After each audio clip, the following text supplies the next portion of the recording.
I recorded this whole album using this D1600. I didn't even use a computer. I used hardware sequencers, D1600, and I would drive down to Boca 4 hours on the weekends and record vocals at a studio there that I'd worked with for a couple of years, and Right. that's how I did that album, and it was, like, my first solo, like, this is my thing, I did everything on it, and I had, like, 2 misspellings on the like, I spelled one of the song names wrong, um, like, It I makes it spelled unique. yeah, like, one of the songs was called Leeches, and I spelled it Leaches, and then I was looking at, like, a Tool album, and it had the song Ticks and Leeches, I go, "Why'd they Yeah. spell that like that? That's weird."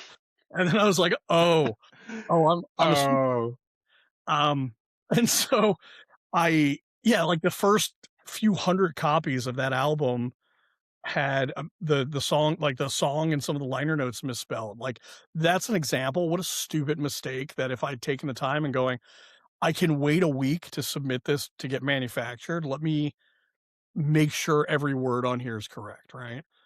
Um, yeah. and then there was another time where I was so confident in my ability that we didn't need a booking agent, we could book our own tour, even though we'd never really left Florida.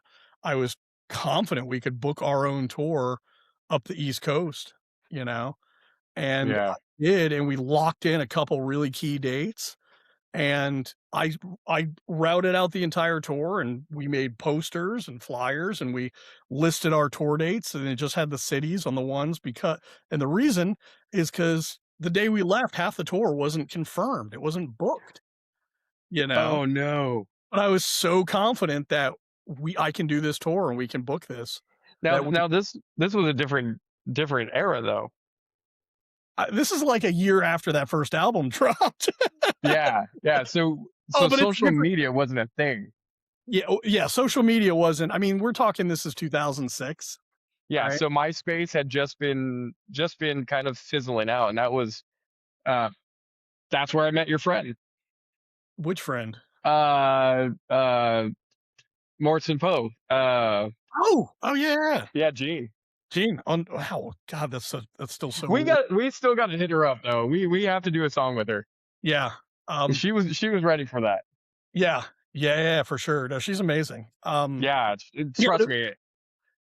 and that was the thing is that when we had started, you mentioned Gene Morrison, and we had started playing Fort Lauderdale at this club called the Culture Room. I've talked about this before on the podcast, and we had such a good experience, we almost got spoiled. Like, the way that we were treated by the owner of that club and how supportive he was of the local scene, I think led to my delusions of the confidence of being able to book that tour because I was like, "We'll just hit them up and tell them who we are, and they'll book us." Because that was my experience, that the club owner would put whether it was a support act for a larger band, like we did, like, a showcase once with Roadrunner, and it was, like, right after Slipknot and Coal Chamber and some I can't remember the other band, and Great then bands. all the executives, their after party was at this show